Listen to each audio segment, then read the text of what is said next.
Kuntu fanian, saya tadinya adalah fanian, habis uang 1.000 rupiah habis bapak dan ibu. Apa nilainya uang 1.000 rupiah? Gak ada harganya. Gak ada yang bisa kita beli dengan harga 1.000 rupiah. Bagi bapak-bapak yang merokok, gak bisa beli satu batang dengan 1.000 rupiah. Dia namanya fanian. Nah, setelah itu kita masukkan ke dalam kotak ini. Kata uang yang kita masukkan itu tadi, pasien tuh bagian. Saya menjadi bakok, dia menjadi kekal. Kekalnya di mana bapak dan ibu? Kekal di dunia, kekal di akhirat. Rasul mengatakan kita mata berdoa dan main qata'a illa main qata'a amalu illa salas. Sadaqatin jariyah. Kata Rasul, apabila anak Adam meninggal dunia, maka putus amal ibadahnya kecuali 3. Yang pertama sedekah jariyah. Ini yang akan mengalir kepadanya. Kalau kita di dunia ini sering bersedekah, itu yang pertama. Buka rekening bapak dan ibu, transfer pahala untuk nanti di akhirat kelak yang mengalir kepada kita sudah wafat. Sudah wafat, tapi mengalir kepada kita apa itu? Sedekah jariyah. Ini yang pertama kepada itu, uang yang kita masukkan itu dia ngomong, kuntu fanian, fasirtu bagian. Tadi saya ini adalah habis. Setelah kita masukkan, saya jadi kekal. Kekalnya di mana? Kekal di akhirat. Ini yang pertama kepada ibu. Yang kedua, kata uang kita yang kita masukkan di dalam kotak amal tadi, kuntu qalilan fakasirtu katsiran. Tadi saya dikit bapak dan ibu cuma 1.000 rupiah. 1.000 rupiah. Setelah kita masukkan ke dalam infak tadi, dia berubah menjadi banyak. Mana dalilnya banyak? Itulah surat Al-Baqarah 261. Yang 1.000 rupiah jadi habbat. Satu habbah ini tumbuh menjadi 7 tangkai. Satu tangkainya ada 100 biji. Jadi 700 biji dari satu habbah akan kembali kepadanya. Kapan akan kembali? Allah yang aturnya. Yang jelas orang yang senang berinfak, rezekinya akan murah.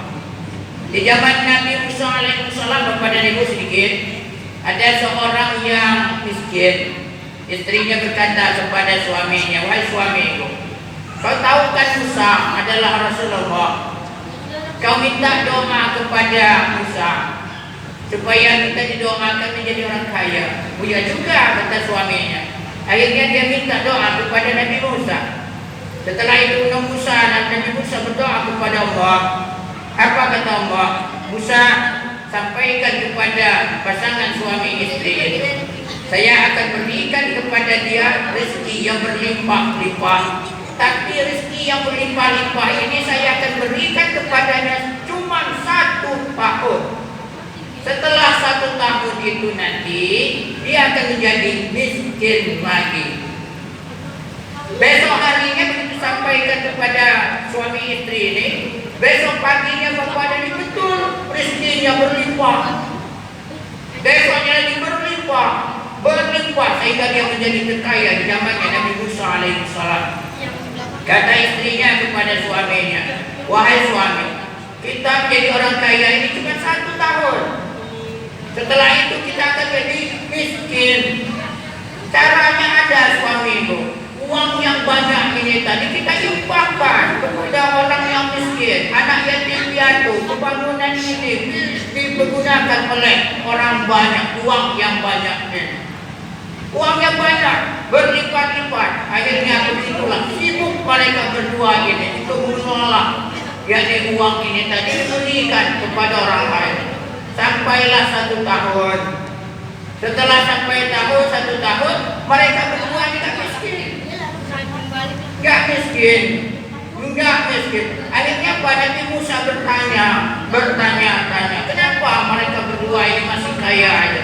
Akhirnya dia bertanya kepada Allah, ya Allah, Kenapa pasangan suami istri ini kau janjikan bahwasanya hanya kaya 1 tahun, tapi sampai saat ini mereka berdua masih kaya? Kata Allah, mereka itu berinfak kepada orang yang membutuhkan, maka dia tetap menjadi orang kaya. Nah ini Bapak dan Ibu, makanya itu tadi, untuk qalilan fakasirtu kathiran. Tadi saya dikit, maka saya menjadi banyak. Itu satu Bapak dan Ibu. Yang kedua, yang ketiga Bapak dan Ibu, uang yang kita infakkan itu, dia berkata, kunta habis tani, wal ana habis tukang. Tadi kata uang yang kita masukkan itu, kau jaga saya. Uang ini kan kita jaga Bapak dan Ibu. Kita jaga, kita masukkan dalam kantong tidak. Kadang-kadang kita masukkan dalam dompet tidak.